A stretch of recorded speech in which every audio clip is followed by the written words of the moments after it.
Okay, good afternoon, everyone. So may we request each one to please maintain our 1 meter distance from each other.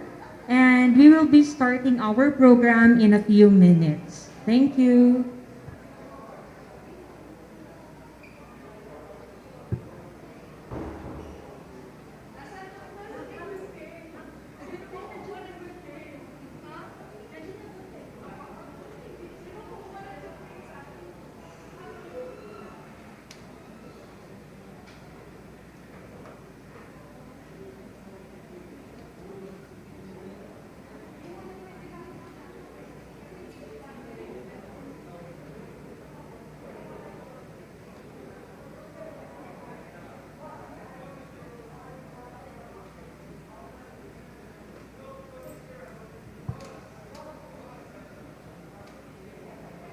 Okay, once again, may we remind everyone to please settle down as we will be starting our program. Thank you.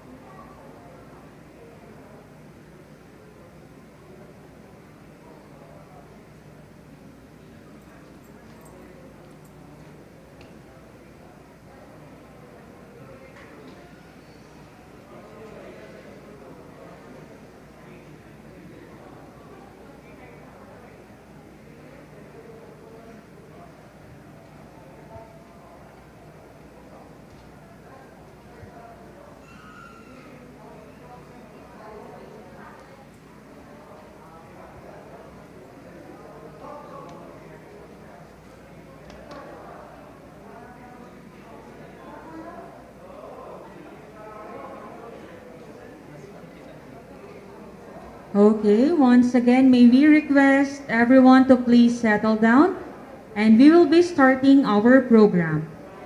Everyone, the ribbon cutting of the inauguration ceremony of the Joni Villanueva General Hospital JVL MGH COVID-19 Field Extension Facility to be led by our Governor, Governor Daniel Fernando, our Assistant Secretary of Health, ASEC Francia Laksamana, our Undersecretary of Health, USEC Leopoldo Vega, and our Senator, Senator Joel Villanueva.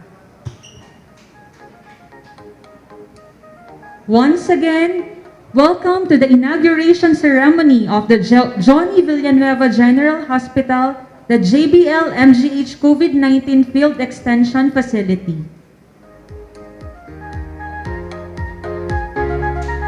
At this point, they will be running through with our facility. They will be checking po yung sa loob ng ating facility.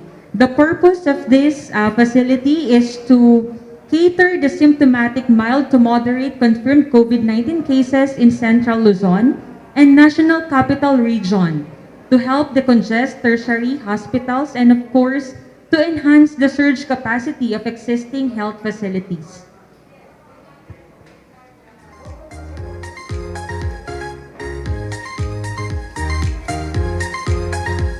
Once again, welcome to the inauguration ceremony of the Joni Villanueva General Hospital, the JBL MGH COVID-19 Field Extension Facility.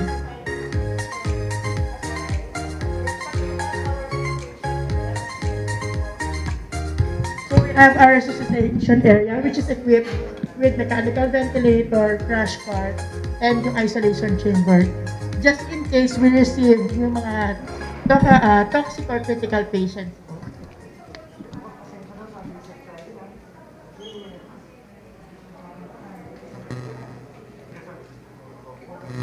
Yes po. So this is the isolation chamber po for COVID patients po na need na ma-transfer po for isolation. Yes po. Yes po, pwede po siya sa ambulance. And for one, may oxygen tank po siya sa baba. Ambulance.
Idol, long time no see, Idol. Grabe.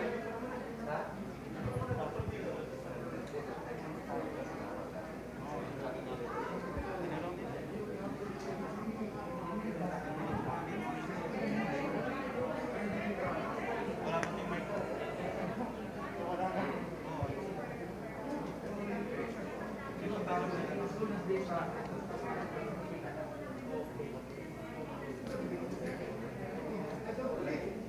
The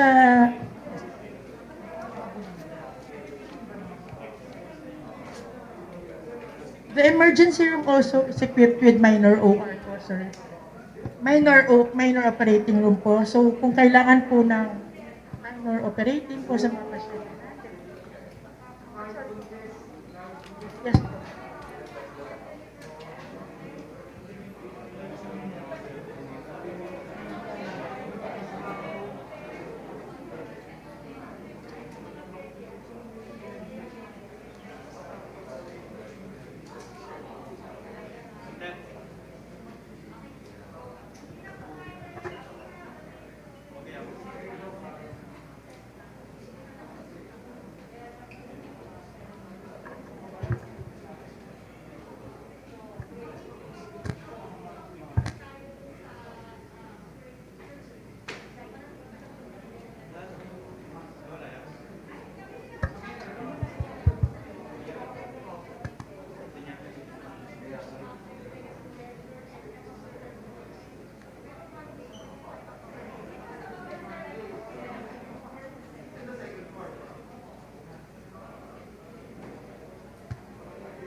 Okay, once again po, may we remind everyone to please maintain the 1 meter distance from each other.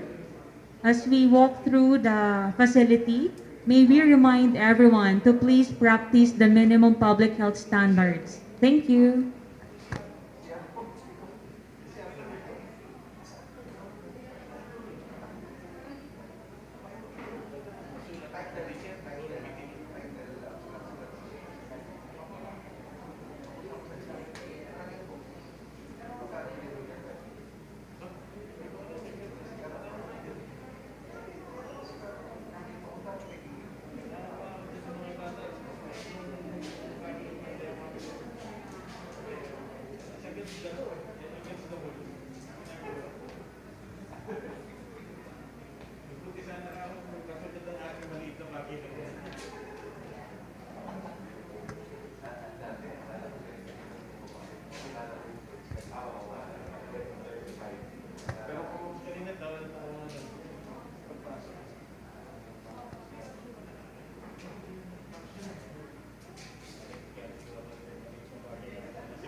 Mic check 1, 2, 3.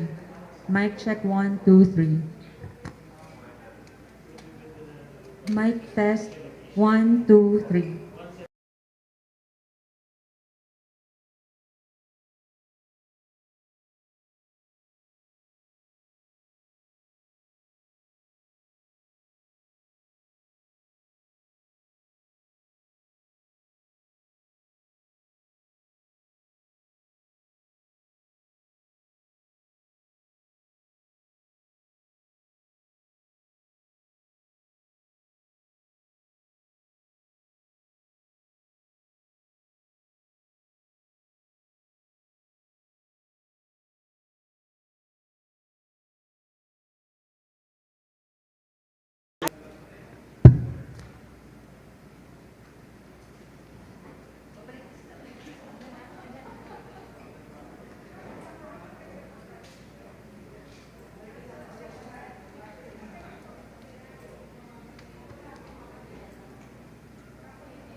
May we request, please, everyone, to please maintain 1 meter distance from each other.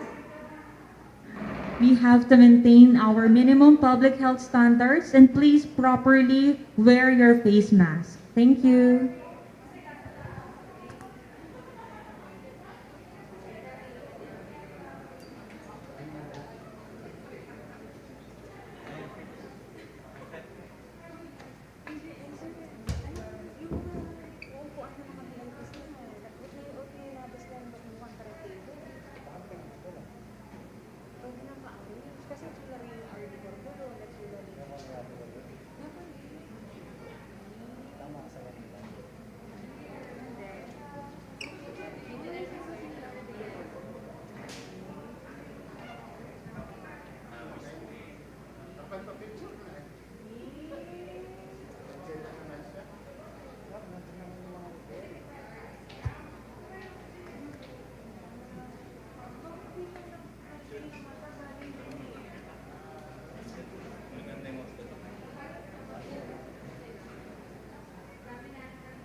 We request everyone to please settle down and please maintain a 1 meter distance from each other as we will be starting our program proper.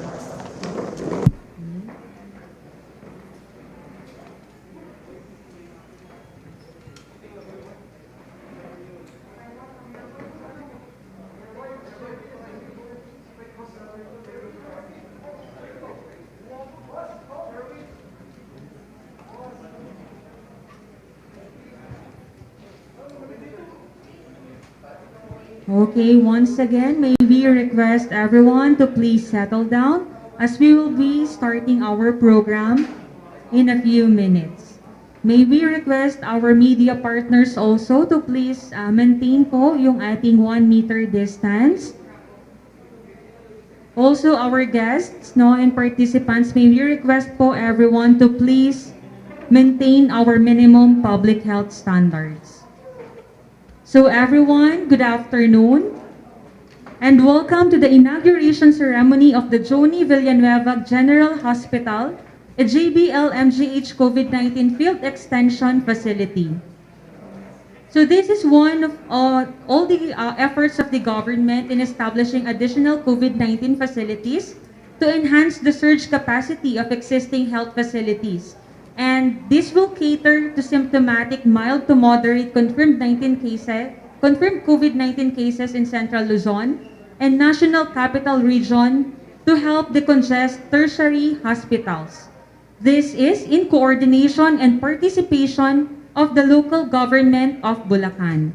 Everyone, to acknowledge each one present here today, may I now call on our doctor from Jose Bilingad Memorial General Hospital, Dr. Montserrat Chichioco.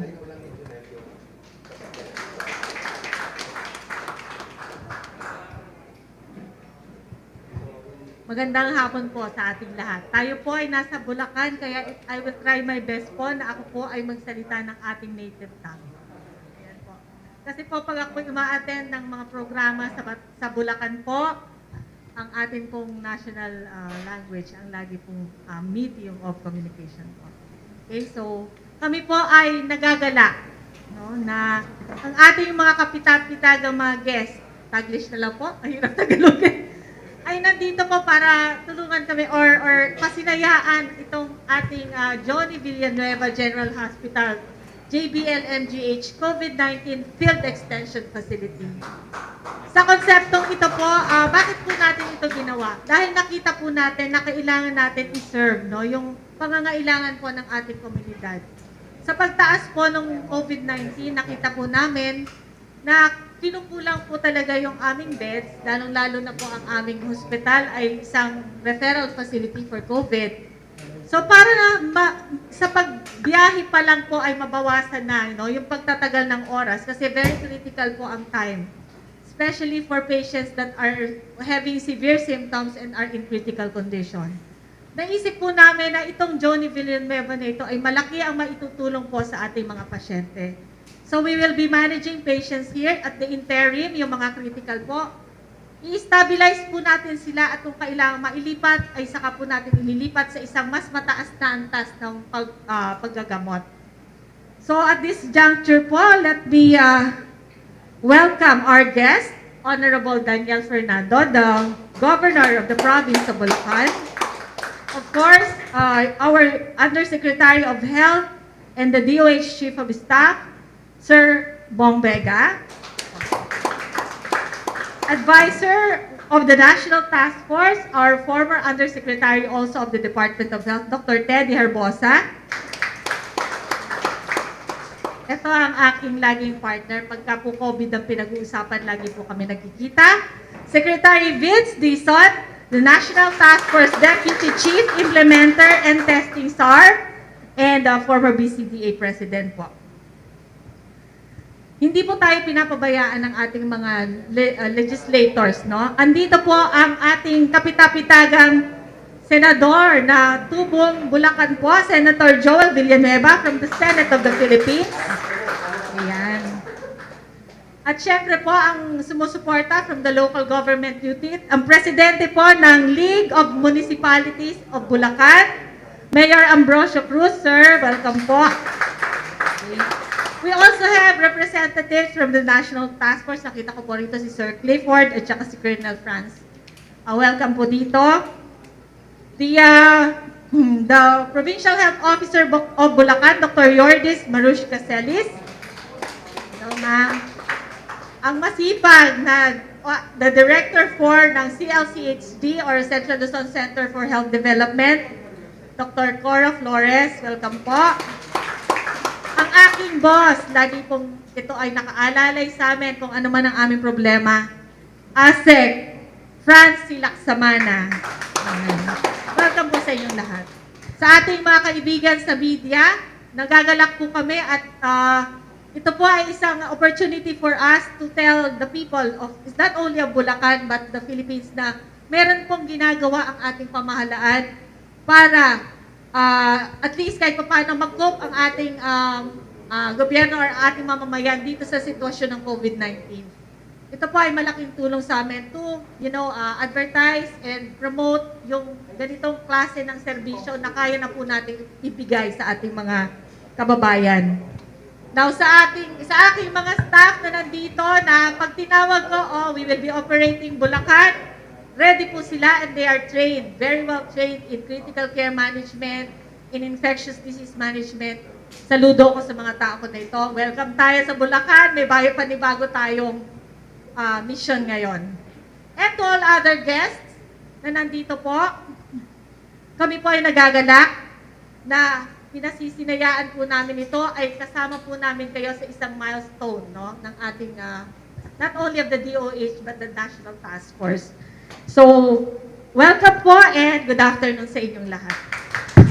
Okay, thank you so much, Dr. Montserrat Chichioco, our Medical Center Chief from Jose Bilingad Memorial General Hospital. So once again, welcome po to our event.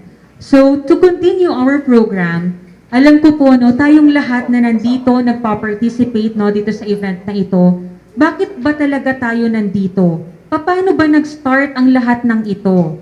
So to give us a brief background of this facility, how it started, paano ba ito nangyari, may I now call on our very own Assistant Secretary of Health, ASEC Maria Francia Laksamana.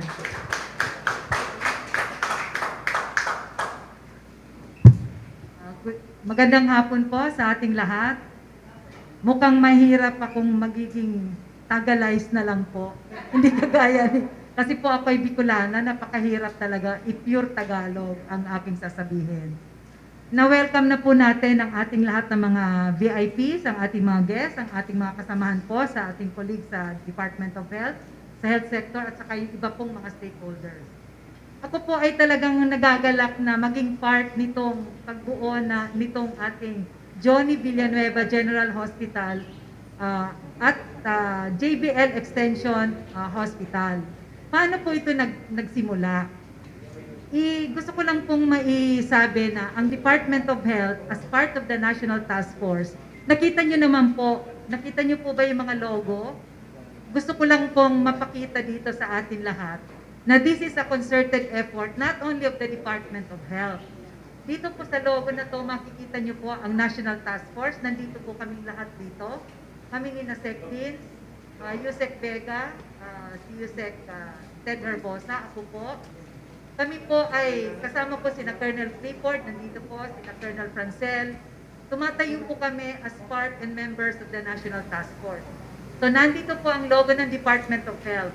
Kami pa rin po ni Yusek Vega, kasama pa rin po si Director Cora Flores at saka si Director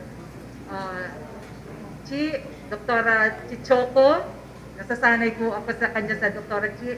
At saka yung iba pong aming mga PIDOHO, Provincial Department of Health, office namin sa Bulacan. Nandito po sila. Nandito po ang ating logo ng ating JBL at mayroon din po tayong logo ng ating provincial government. So this is really a concerted effort of the different stakeholders. Sabi nga po natin, the Department of Health as part of the National Task Force Against COVID-19 is exerting all its efforts to establish additional COVID-19 facilities that would accommodate other symptomatic, mild and moderate cases. Kasi po, nung nakita po namin na nagkaroon tayo ng surge, ang JBL po na nasa Pampanga, lagi pong more than 80% ang occupancy hanggang 90% and in fact sometimes is more than 100%. So nakita po namin dito na kailangan na natin maghanap ng facility na tinatawag po natin na step-down facility. Pwede rin naman po na unang facility na pupuntahan ng mga taga-Maynila, yung nasa NCR Plus. And so we were able to put up this hospital, which was made possible through the help and support of the other stakeholders. We express our heartfelt gratitude and congratulations to both the Center for Health Development and the JBL management. Kasi po, kahit po kami sa Department of Health Central Office, nandito po kami ni Yusek Vega, tinutulungan lang po namin hanapan ng pondo, pero yung pong operations and all the other management will be taken care of by the Center for Health Development ng Central Luzon at ng JBL. So to give you a brief background, ano po ito nagsimula? Alam niyo po ba na itong ospital na to ay nagsimula pa nung 2017, Senator, 2017 pa po, di ba? Alam na alam niya ni Senator.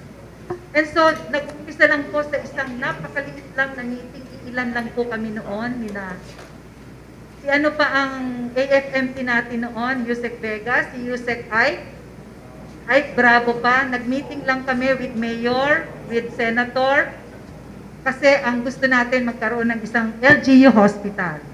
So this meeting with a few of us here, and the municipal government of Bulacan, Bukawi, Bulacan, headed by our former Mayor Joni Villanueva, Tugna. Siya po ang talagang nagsimula na magkaroon dapat ng isang hospital ang Bukawi. So, former Mayor Joni, rest in peace. Ngayong araw po ay sinicelebrate natin, Senator, if I may mention, ito pong araw na May 28, sinicelebrate po natin ang first death anniversary ni Mayor Joni Villanueva. So we would like to put this in her honor na ang inauguration po na to ay ino-offer din po natin sa kanyang kabuhayan noon. Ngayon po, kahit na siya ay nasa kabilang buhay, inaalala pa rin po natin siya. Ay, opo, nandiyan po pala. Sorry po, hindi ko po kakilala ang husband ni Mayor. Sir Tugna is here to represent Mayor Joni. Kaya po nung nalaman ko po yung history nito, alam niyo po, Senator, nung unang pumunta kami ni Yusek Bong, sabi namin, ako, hindi yata to kayang tapusin. So, it was a very big motivation on us kasi po, sa totoo lang po, ito po ay meron ng bill.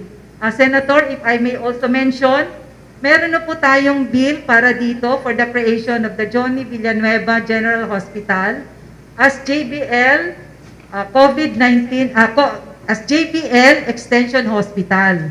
So ngayon po ang magiging pangalan muna niya temporarily will be Joni Villanueva General Hospital as JBL COVID-19 Extension Level 1 COVID Referral Facility.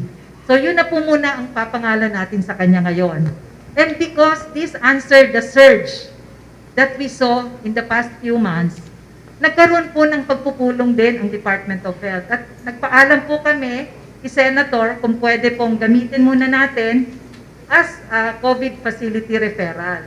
Pwede po siyang step-down facility, yung lahat po ng magiging mild and moderate na from the severe cases of JBL, pwede na po nating ilipat dito para naman po mabigyan ng panibagong beds yung ating mga severe cases sa JBL.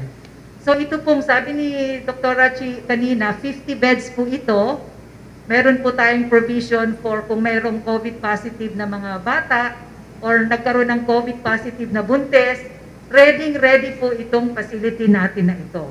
And since ito po ay nasa third reading na po ng Senado, I think ipupush naman po yan ni Senator habang nandito siya na mapasa po ang bill para po magkaroon nito ng Republic Act para maisakatuparan po natin ito to become a level 1 facility. So we were able to apply this as a level 1 facility and soon the LTO will, nasa process na po ng ating LTO. So, but in the Department of Health's mandate, kailangan po talaga nating tulungan kasi po ang equipments, ang infrastructure po nito was funded by our Health Facility Enhancement Program. So with all this in mind, ang gusto po sana natin ay matulungan po natin itong goal po nitong hospital na to is not only for the constituents of Bulacan. And in fact, since Bulacan is part of the NCR Plus bubble, pwede po tayo magtanggap ng mga taga-NCR kung yung mga karatig bayan po nating GOV, kahit po mag-search man ng Calabarzon, kung kukulangin po ng beds ang Calabarzon, pwede din po natin silang tanggapin po dito. So napakaganda po ng proposal natin for this hospital.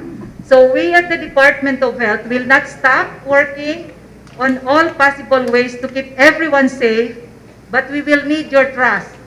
Umasa po kayo na kung kami po ay nabibigyan ninyo ng trust and confidence, and you will cooperate to be able to make this facility more productive, na marami po tayong matutulungan, we will do our best na gawin po yung nararapat natin gawin. We have to join forces to fight this virus, the disease, and we all have to take this seriously on our own. Huwag po tayong maging dependent. That's why when we were thinking about putting up and developing this facility, ang iniisip po namin, saan natin kukunin ng pera? Alam mo, Senator, parang milagro po talaga ito. To tell you honestly, araw-araw po nag-isip kami ni Yusek Vega, paano natin ito tatapusin? Anong gagawin natin? Saan tayo kukuha? But, of course, I think meron tayong providential guidance. It all went very smoothly. Dumating ang mga wisdom ng bawat isang nagbibigay sa amin ng advice. Nakakuha kami from the savings, so we were able to put everything. Nakita po ninyo yung ating mga equipments dito. Hindi po namin sukat akalain na sa loob ng 2 linggo, ito ay matatapos ng ganito.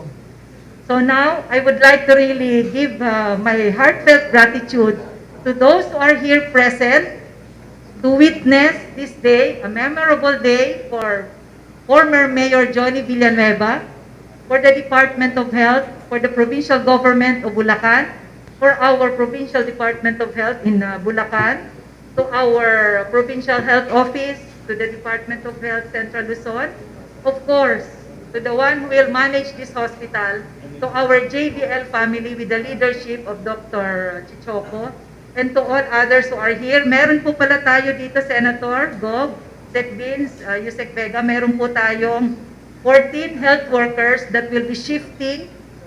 May shifting po sila, 14 teams po sila na mag-shift. So may doctor, nurses, and some admin people. And we added health staff. We hired health staff para po hindi ito mawala ng ating health workers. So maraming salamat po, and I hope we will patronize, we will use this facility efficiently. And we are very proud to say to everyone that we were able to use the funds of the government judiciously, at nakikita nyo po ito ngayon. This is an evidence of where our money goes. So thank you very much po sa inyong lahat, and thank you for attending the event. Maraming salamat po ulit. Thank you so much, Assistant Secretary of Health, Asset Maria Francia Laksamana. So with that po, no, narinig natin yung sinabi ni Asset. Talagang dito makikita natin yung ating Bayanihan Act, wherein the national government is really in coordination also with the local government. Nagtutulungan-tulungan po tayo, no, from the national to local level.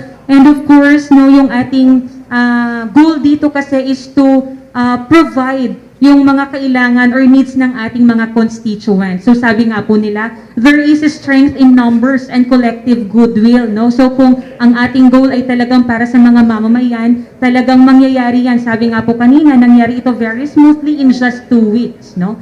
So with that, to hear the message of support naman from the local government, may we now call on our very own governor from the province of Bulacan, Honorable Daniel Fernando.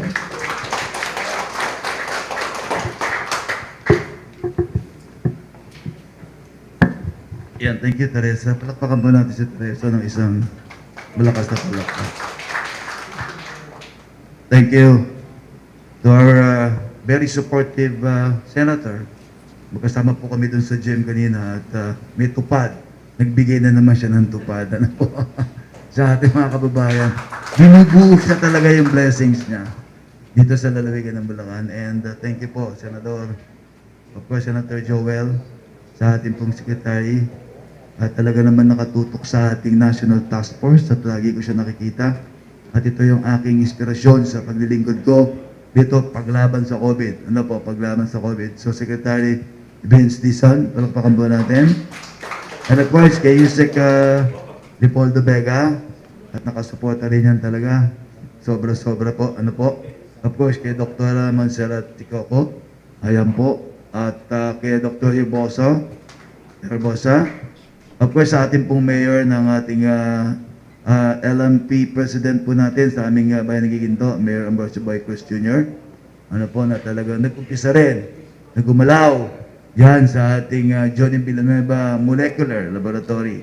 At talagang nagtulong-tulong po kami para mapigilan namin at mabilis yung pagtetesting namin ng ating mga pasyenteng may COVID at malaman natin. Of course, nandyan din po si Dr. Emily Paulino, palakpakan po natin, ang malakas na palakpak.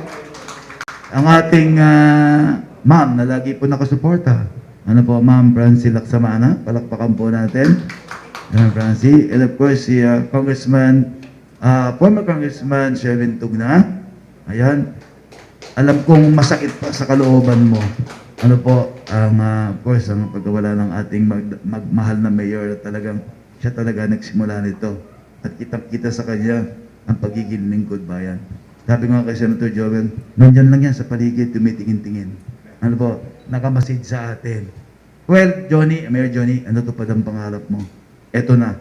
At talaga namang pinagpatuloy namin at pinagpatuloy ng ating senador, ano po, ng ating DOH. To all the DOH family, again, thank you. Palakpakan po natin ang ating DOH family.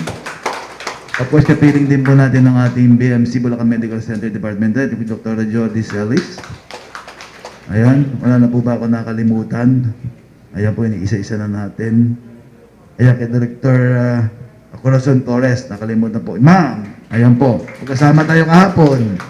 Kahapon pa, di ba? And by Monday, we have a meeting with the mayors, together with the ASEC. ma'am, ano po, para maano natin yung vaccine rollout, ano po. So yun, anyway, nakita natin yung kahalagahan ng mga ospital itong pandemyang ito. At nakita natin kung paano tayo gumalaw lahat at ang lahat ay gumalaw mula sa National Task Force, Provincial Task Force hanggang sa Municipal Task Force, nandiyan po lahat. Hanggang sa barangay, nakita natin kung paano tayo magbigay ng ating pagsusumikap na labanan ang pandemya. Mahaba pa po ang ating laban. Hindi pa po tayo tapos. Ano po? At kailangan may paghahanda po. Kailangan natin ng paghahanda sa lahat ng mga darating na pagsubok. And naniniwala po niyo lingkod na ito po ay pagsubok sa ating lahat. At ito ay kayang-kaya nating lampasan. At sa patuloy na pagdating ng vaccine, kaakibat ng pagtaas ng ekonomiya natin ang lahat ng iyan. At kailangan lang dito ay ang pagtutulungan, pagkakaisa natin lahat. At nakikita ko, ito po ay matatapos natin agad. Ang ating pong provincial government ng Bulacan, sa pangulo po ninyong lingkod, of course, our Vice Governor Willie C. Alvarado at ating mga board member, ay patuloy po kaming gumagampan ang paglaban namin dito sa pandemyang ito. And actually, ito pong aming mga doktor, ano po, itong ating all doctors of the district hospitals po natin, together of course, sa pangunguna po ni Dr. Celis, ay patuloy po kaming gumagawa ng mga plan, ng mga sistema, kung paano namin ma-accommodate lahat ng mga pasyente yung pumupunta sa mga hospitals na hindi na po matanggap-tanggap dahil nakita naman natin, all private and public hospitals are fully loaded ng mga pasyente ng COVID. Ano po? Now, naisip namin, kailangan natin mag-focus din sa mga non-COVID patient. Ano po? Kaya naglagay kami ng surge capacity plan. Yan po yan sa panguna ng ating mga doktor na nilatag sa inyo lingkod at ating pong pinagpulungan namin, binigmitingan namin, at ito po ginagawa na namin. Nagdagdag po kami sa BMC ng 200 beds. Ano po? Para ma-accommodate yung mga nakapila. Napila-pila po. Nasa tent na iba. 6 na tent lang po yung nadudo sa aming parking ng BMC kasi wala nang pwesto. That's why nag-create po ng surge capacity plan at ito na po. Yung maternity ward namin, nilipat namin sa Kalumpit District para matugunan yung mga nanganganak. Ano po? At itong BMC ay kinonsentrate namin sa COVID. But pag kami emergency cases, tumatanggap din kami doon at sa stable na, dadali na po yan sa district hospital na naayon sa kanyang karamdaman. So, okay naman po at nakita namin ngayon, medyo maluwag na yung triage natin. At sa totoo lang po, in our last meeting, Sir Vince, ng aming provincial task force, ay ipagmamalaki namin sa iyo. Although ito'y maliit pa naman yung volume na ito, 54% bumaba po ang lalawigan ng Bulacan ng aming datos, ano po, laban sa COVID. And hopefully, sa pagtutulungan natin, bababa po ito. At itong JBL extension na ito, malaking bagay po ito para po sa aming lalawigan ng Bulacan. Para ma-accommodate natin lahat. Ano po? Yung mga kaso ng ating mga kababayan na may COVID. At sinabi nga po ni Ma'am Francine kanina, na yung pong mga nasa labas ay pwede rin naman. And actually, ganun din po ang ginagawa namin talaga. Kailangan natin tulungan din ang ibang lalawigan ng Bulacan. At ito nga po, nung kinrate namin itong Gene Expert Lab, agad kinrate po namin itong Molecular Lab in 1 month. Ano po, nagtayo ng Molecular Lab ang lalawigan ng Bulacan. Kasabay ng pagtatayo naman ng Joni Villanueva Molecular Laboratory. Kaya po napabilis yung aming resulta ng aming mga tinatest. Ganun po. Dahil nakita namin yung kahalagahan ng laboratory. Ayan po.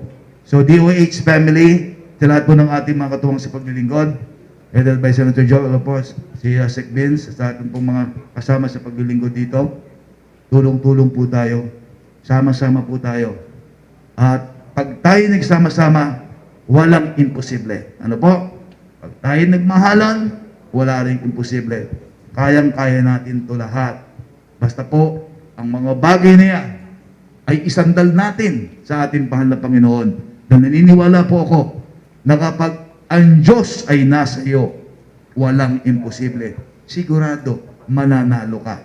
So maraming salamat po and thank you again, JBL Extension. Congratulations po sa inyo and good luck and God bless. Thank you so much, Honorable Daniel Fernando, our governor from the province of Bulacan. So with that po, maraming salamat for all the support no coming from the local government sa pagbibigay po ng mga pangangailangan ng ating mamamayan, most especially dito sa province of Bulacan. So with that, moving through with our message of support to represent our Secretary of Health, Secretary Francisco Duque, may I now call on our Undersecretary of Health, Undersecretary Leopoldo Vega.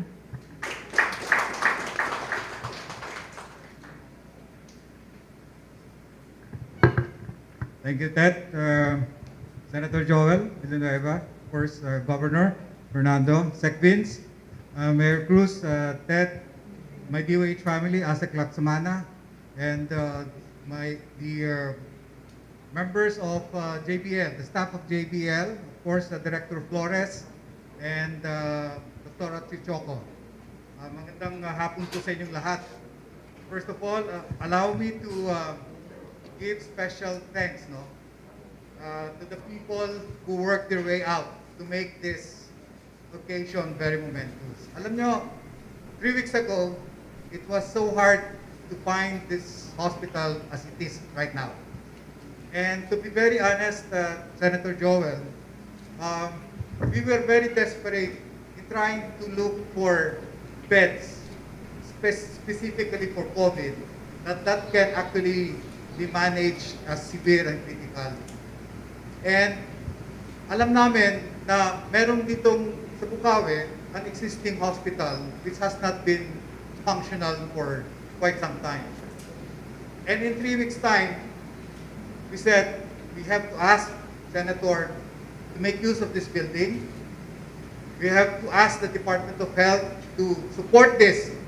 Kasi this will be a big, parang, it will give us an extension. It will give us a network of services based on JBL because there are no organic workers here. And JBL recognized that effort. Sabi nila, we can do this. We have the doctors, we have the staff, and we can make a network instead of putting this hospital in silo or independent. We have to network this with JBL as a tertiary hospital where referrals can be made, where patients here can be, if they move towards severe, they can be moved towards JBL and vice versa. And this is also true for the other hospitals in Bulacan. And this kind of network with JBL will give us more space, more capacity in terms of our preparedness for COVID. Ito kasi yung pinaka-importante, that we must be able to prevent more deaths and lower the case fatality rates, specifically for severe and critical cases. And that is what we are doing right now. And we hope that with this very strategic position later on, we will be able to support this, not just in this pandemic crisis, but later on, because the location of this hospital is only 30 minutes from Metro Manila and 30 minutes from JBL. And the confluence of the movement here is really very rapid. And we hope that in the next future, we will be able to provide better services, especially in trauma and emergency care in this institution because of the highways that are around. But for now, we will make it the best in terms of our linkage with JPL, the rest of the hospitals in Bulacan, to be very sure that we are able to capacitate and improve the hospital services para naman we will be able to respond properly and appropriately to the pandemic right now. Maraming salamat po, and I think this is also very fitting that with this occasion, in memory of Mayor Joni Villanueva, I think we didn't pay him, sir. So I think that's all. Thank you so much, Yusek Leopoldo Vega, our Undersecretary of Health from the DOH. So with that po, yung mga nakita po natin, narinig po natin, no, na sinabi po ni Yusek Leopoldo is to strengthen our network of services. And this will materialize po through the linkage of our hospitals, through JBL and all the other hospitals here in Bulacan. No, so with that po, with all those effort, no, we are sure na yung pong mga needs no, ng ating mga mamamayan, most especially here in the province, ay talagang maibibigay po natin. Be it with our primary care, secondary care, and tertiary care, if mangangailangan po tayo ng mga referral. No, nandiyan po yung ating mga tertiary hospitals like CJBL din. So with that, maraming salamat po once again, Yusek Leopoldo Vega. So to continue with our program, let me now call on to represent Secretary Galvez, Dr. Teddy Herbosa, our advisor from the National Task Force. Ating kagalang-galang na Senator Joni Villanueva. Siya rin po ang aking boss sa University of the Philippines. Isa siyang membro ng lupon ng mga rehente ng Universidad ng Pilipinas, kung saan ako appointed ngayon. And then si Secretary Vince Dizon, ang aking napakasipag na Deputy Chief Implementer, di po ako makasabay. Talagang tuwing umaga po, 8 a.m., may meeting kami dyan. Physically, nanggagaling siya dito sa Clark. Pumupunta siya doon sa aming headquarters sa Camp Aguinaldo. Yan ang dedication na binibigay ni Secretary Dizon. Of course, si Yusek Bong Vega, alam mo, ninakaw natin to sa Davao. Siya yung nagpapatakbo ng pinakamalaking ospital sa Pilipinas, yung Southern Philippines Medical Center. Napakaganda po yun na mga dami siyang nagawang improvement. Nung Yusek pa ako sa Department of Health, nag-umpisa na siya palakihin yun at bagay na bagay siyang Undersecretary of Health. Of course, ang ating ASEC, maganda ang kwento mo, ASEC, ha? Galing lang pala to sa laway, itong idea na to, and many good ideas come to fruition. Si ASEC Marie at isa pang napakasipag dito sa fight namin sa COVID since last year. Kasama namin sa lahat ng binibisita naming hotspots. Of course, ang ating magiting at gwapong gobernador ng lalawigan ng Bulacan. Ang nanay ko po, ang lola ko sa nanay ko Cruz, Malolos. Javier po ang nanay ko. Malamang kamag-anak ko si Mayor Cruz. So, pero lumipat ng Nueva Ecija, doon siya na-meet ng father ko, na taga Laguna naman. Kaya purong Tagalog po ako, wala akong problema sa magsalita ng Tagalog. Si Director Montserrat Chichoco ng Medical Center Chief ng JB Lingad, si Regional Director Corazon Torres, and of course, babatiin ko yung aking Provincial Health Officer, siyempre, si Dr. Joel Distelis. Kasi po, kasama ko sa Philippine General Hospital, siya po yung isa sa mga tinatawag na Herbosa train. Tama ba? Allow me to read to all of you the message of our dear National Task Force Chief Implementer and Vaccine Czar, Secretary Carlito Galvez Jr. Magandang hapon po sa ating lahat. Unang-una ay nais kong iparating sa inyo ang mainit na pagbati ng lahat na bumubuo sa National Task Force Against COVID-19, lalong-lalo na ang aming National Task Force Chief Implementer at Vaccine Czar, Carlito Galvez Jr. Siyempre kasama din namin ang Deputy Chief Implementer na madidinig nyo maya-maya. Kami po sa Task Force ay nagagalak na ang Joni Villanueva Memorial Hospital JB Lingad COVID-19 Extension Hospital ay naitalaga bilang isang COVID-19 referral facility na tatanggap sa mga mild at moderate cases dito sa probinsya ng Bulacan. Ito po ay isang malaking hakbang upang mas mapaigting ng Bulacan ang treatment capacity, lalong-lalo na ngayong ang probinsya ay nakakaranas ng pagtaas ng bilang ng mga kaso ng COVID-19. Parang pinakamataas po yata kayo sa Central Luzon, ano? Hindi na kayong bumababa na. Oh. Sa pamamagitan ng pasilidad na ito, magkakaroon na ng kakayahan ng probinsya sa agarang tugunan ang mga kaso ng COVID-19, mapigilan ang patuloy na pagkalat ng sakit, at maibaba ang kaso ng mga nagkakasakit. Ngunit katulad po ng aming patuloy na paalala sa ating mga kababayan, ang pagkakaroon po ng ganitong mga pasilidad ay dapat may kaakibat din na karagdagang pag-iingat sa bahagi ng lahat ng sektor ng ating komunidad. Sa kritikal na panahong ito, ang nais po natin ay maiwasan na ma-overwhelm po ang ating healthcare system. At magagawa po natin ito kung tayo po ay patuloy na susunod sa minimum public health standards at community quarantine protocols. Mask, hugas, iwas. At dagdagan pa po natin ng pagbabakuna. Magpabakuna po. Sa pamamagitan po ng bakuna kontra COVID-19, maiiwasan po natin ang mga seryosong sintomas ng sakit na ito at higit sa lahat, mapipigilan po ang pagkawala ng buhay. Kaya kung available na ang bakuna sa inyong mga lugar, huwag na po kayong mag-atubiling magpalista at magpabakuna. Ito po ay hindi lamang para sa mapangalagaan ang inyong mga sarili, kundi ang inyong mga mahal sa buhay.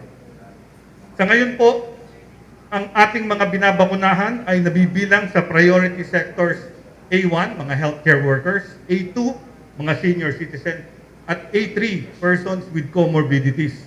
Sa susunod na buwan, actually next week na yun, June, sa susunod na linggo, ay kasama na ang ating economic frontliners at miyembro ng ating indigent population na hindi kasama sa A1 to A4. Ang estratehiyang ito ay bahagi ng ating layunin na makamit ang population protection. Ang madalas pong sabihin ng ating mahal na Pangulong Rodrigo Roa Duterte, no one is safe until everyone is safe. Panghuli na po, nais kong bigyang pugay ang pamahalaang panlalawigan ng Bulacan at pamahalaang lungsod ng Bocaue dahil sa inyong mga sinagawang hakbang upang labanan ang COVID-19 at tuluyan itong sugpuin. Maraming salamat at mabuhay po tayong lahat. Okay, thank you so much, Dr. Teddy Herbosa, our advisor from the National Task Force Against COVID-19. So moving through with our program, let me now call on our secretary from the NTF Deputy Chief Implementer and Testing Czar, Secretary Vivencio Dizon. Maraming salamat po. Unang-una po, tingin ko nakangiti at nakatingin sa ating lahat si Mayor Joni ngayon. Alam ko matagal na niyang pangarap to. Kong Sherwin, St. Joel, matagal na niyang pangarap na magkaroon ng ospital sa Bocaue. And kinikwento nga sa akin ni St. Joel kanina na siya talaga yung nagtrabaho para makuha itong lupang ito, itong area na ito, at talagang tingin ko, as we celebrate her joining the Lord today, tingin ko, masayang-masaya siya ngayon dahil nandito tayong lahat, kasama ni Kong Sherwin, tsaka kasama ni St. Joel. St. Joel, matagal ko ng kaibigan si St. Joel. Ayan, alam ko, napakagapit sa puso ni St. Joel ang health, tsaka yung mga manggagawa natin. And may magandang balita lang ako sa kanya dahil naka 2 birds with 1 stone siya ngayon. Dahil unang-una, i-inaugurate natin itong napakagandang hospital na to sa ngalan ng kanyang kapatid, si Mayor Joni. Pero pangalawa, yung paulit-ulit niyang sinasabi sa amin, sa kabinete at sa gobyerno, na please lang, unahin nyo naman ang mga manggagawa natin sa pagbabakuna. Inatupad na sa awa ng Diyos. Saka nagpapasalamat kami kay St. Joel sa pagtulak niya sa amin na talagang unahin ang ating mga workers, lalong-lalo na yung mga essential workers natin, both in the government sector, the private sector, yung mga OFWs natin, pati yung mga informal workers natin, yung transport, yung mga nagtitinda sa palengke, lahat sila essential sa ekonomiya natin. And lahat sila exposed. Dahil kailangan nilang magtrabaho, kailangan nilang magtrabaho para sa kanilang pamilya. So, Senator Joel, congratulations po. A4 po, magsa-start na sa June. In-approve na po ng IATF. Gov, maraming salamat po sa lahat ng ginagawa mo para sa Bulacan. Alam niyo po, kinikwento ko nga kay Gov kanina. Gov, ang maganda sa ginawa mo, tumaas naman ang kaso. Pero, mabilis mong napababa. No, yun ang magandang nangyari dito sa Bulacan. And itong facility na ito, lalo na ngayon, kailangan na tayo magbukas ng ekonomiya natin. Siyempre, aasahan natin dyan, no, maraming may expose. Kailangan, ready tayo. And itong ospital na to, ang magbibigay sa atin ng karampatang capacity, no, para i-handle yung mga kaso kung magkaroon ulit ng surge sa mga susunod na buwan. Kaya po muli sa DOH family, kay Yusek Bong, kay Sec Pincoy, kay Asek Francie na walang tigil po. Alam niyo po si Asek Francie, technically dapat hindi lumalabas ng bahay yan. Pero wala akong tigil yan. Umabot yan hanggang Palawan, hanggang Bicol, hanggang kung saan-saan. No? Sa maraming salamat po Asek Francie, Director Cora at sa lahat ng DOH family. Congratulations po at kay Dr. Chichoco, ang aking kapitbahay lang po natin dito sa Pampanga, San Fernando. Maraming salamat po sa pag-handle nitong ospital na to na napaka-importante po nito. Hindi lang sa Bocaueñong, kundi sa buong Bulacan. Sen Joel, Kong Sherwin, kami po ulit ay nakikiramay, kasama po namin kayo ng buong pamilya sa pagdadasal para sa pamilya ni Mayor Joni. Pero ako po naniniwala talaga, masayang-masaya si Mayor Joni ngayon. Maraming salamat po. God bless po. Thank you so much, Secretary Vivencio Dizon. So, totoo nga, no, na nandito siya, nakikiselebrate sa atin ng ating former mayor, si Mayor Joni Villanueva. So, with that po, to continue our message of support, our last guest to give us our message of support, may I now call on our very own Senator Joel Villanueva.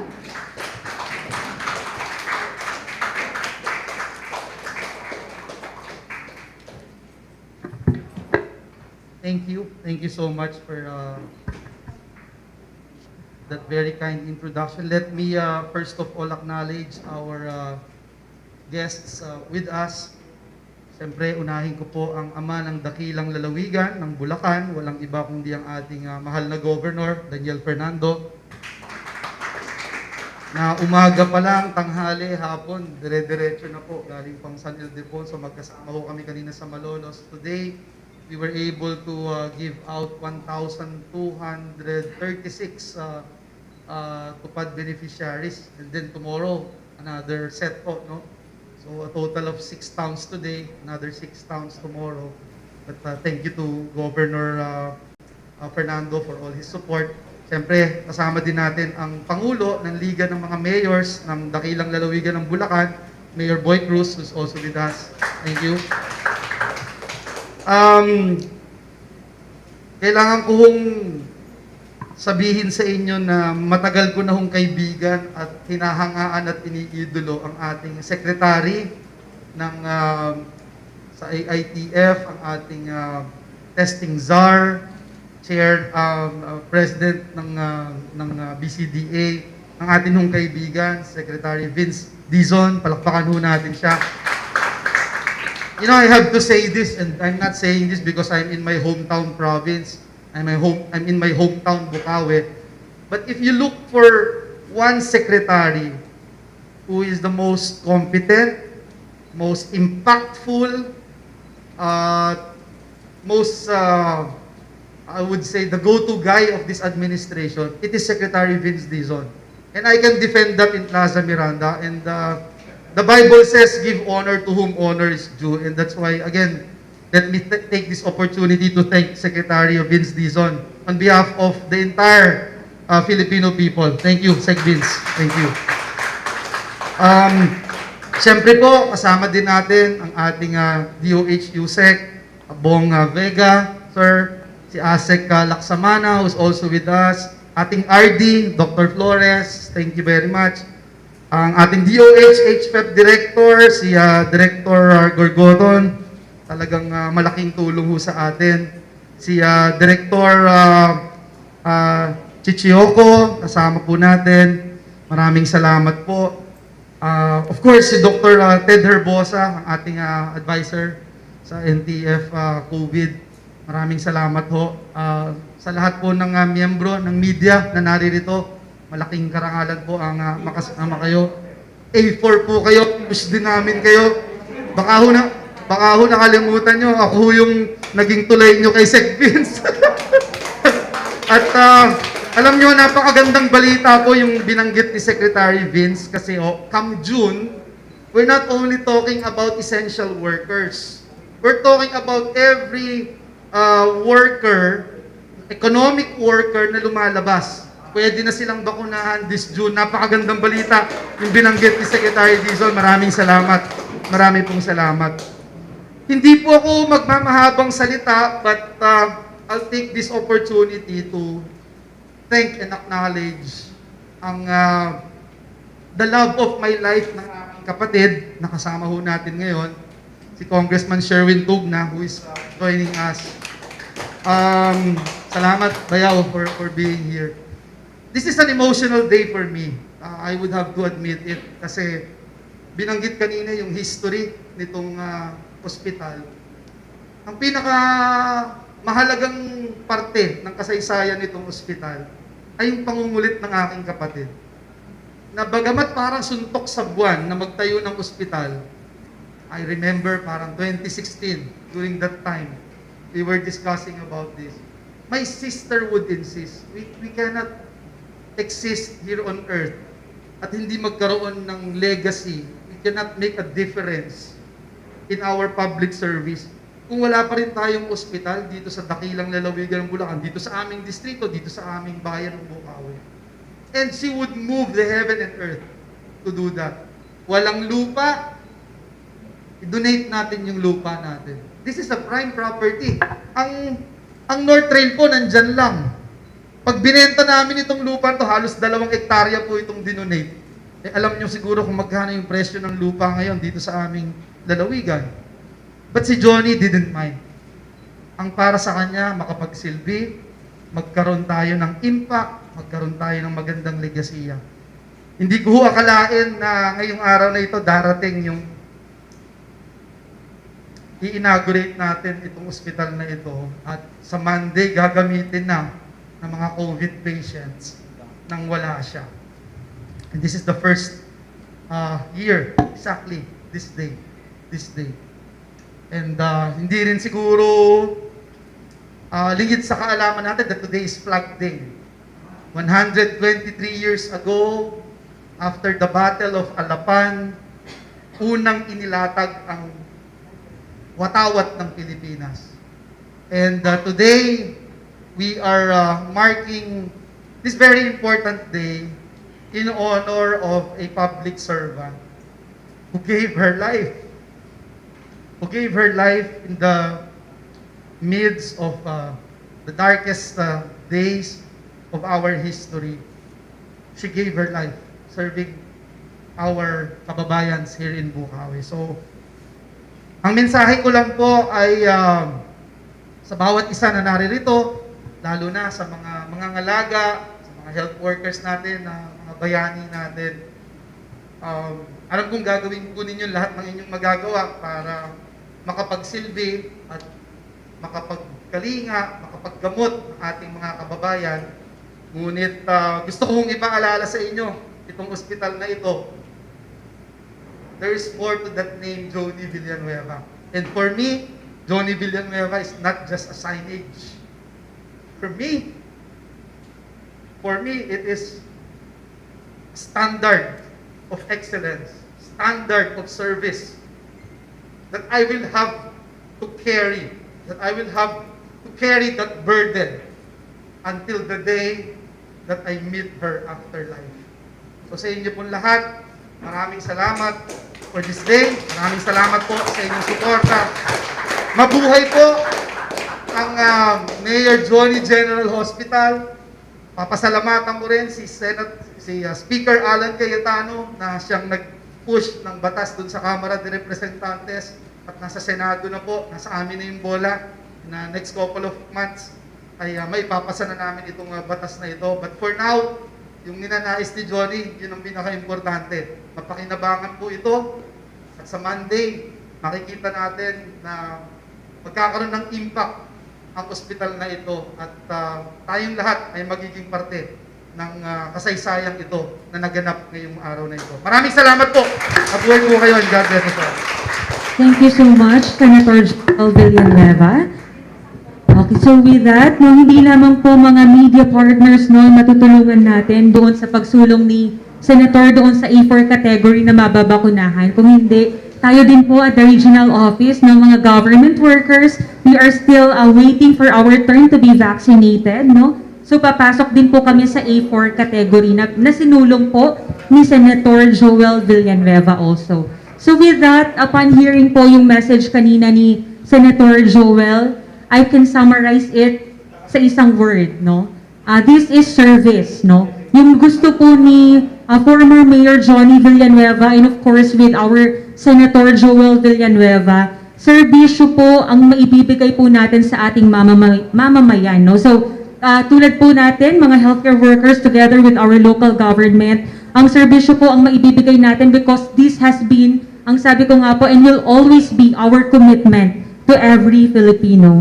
So with that, that concludes our message of support. But before moving through with our closing message, may we now request po our guests to please proceed po dito in front with our director, regional director, and assistant secretary of health to have a photo opportunity before we close our program. May we request Director Corazon Flores, Assistant Secretary Maria Francia Laksamana, Dr. Ted Herbosa, and of course, Congressman Sherwin. Congressman Sherwin Tugna, to please join us in front for our photo opportunity.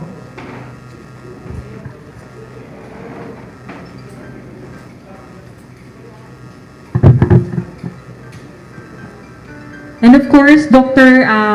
Chichioko and our Dr. Jordis Marushka Celis, our PHO po. Thank you. And of course, our PIDO, our leader, Dr. Emily Paulino, no? Na kasama din po nating nag-work on, no? Para po ito ay ma-push through yung event natin for today. Thank you.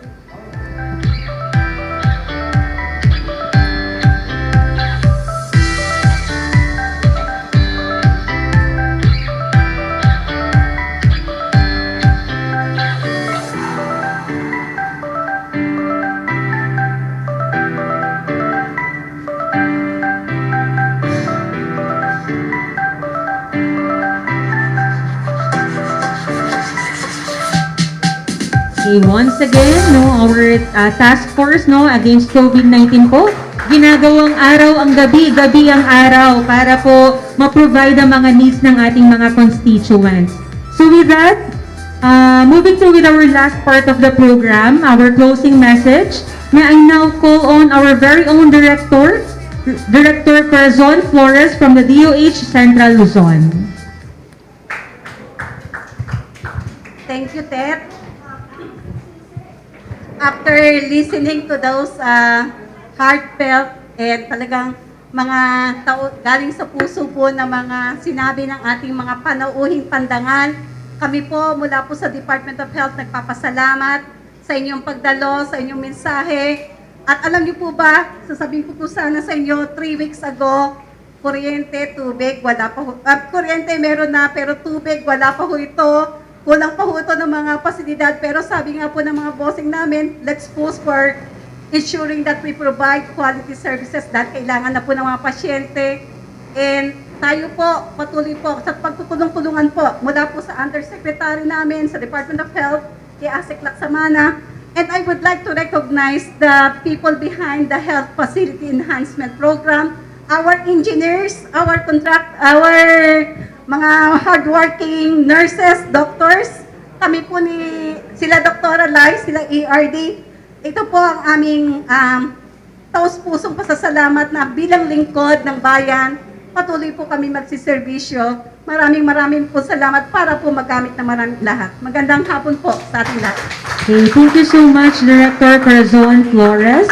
So that concludes our program for today, the inauguration ceremony of the Joni Villanueva Memorial Hospital, the JBL COVID-19 Field Extension Facility. So with that, maraming salamat po and Ingat po tayo pag-uwi. Thank you!